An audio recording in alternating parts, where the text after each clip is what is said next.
मी video बनवतो online कमाईसाठी. कुठे ऑनलाईन कमाई करून कुठे ठेवणार हो? मी तर ठेवतच नाही. जे पैसे येतात ते शेतकऱ्यांच्या लेकरांवरतीच खर्च करतो. 23 तारखेला मला एक पेमेंट आलं 36,946 रुपयाचं.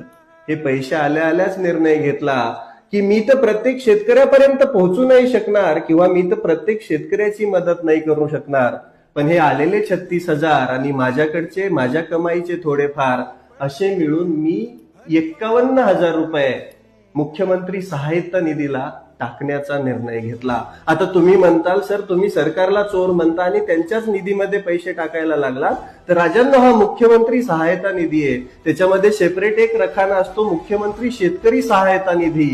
तो 100% शेतकऱ्यांपर्यंतच पोहोचेल अशी मला अपेक्षा आहे. पण मी दुसरी कोणती संस्था काढून पैसे गोळा करून जर मदत करायचा प्रयत्न केला तर ती तुटपुंजी ठरणार.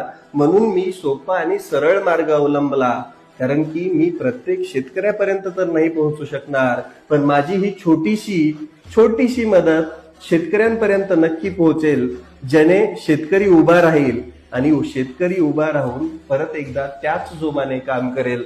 तुमच्या समोरच आहे जे आहे ते. काय म्हणतात ना, काहीच मला ते फ्रॉड करताच येत नाही. झालं. याच्यामध्ये शेतकरी नक्कीच उभा राहील. शेतकऱ्याला आज मदतीची गरज आहे.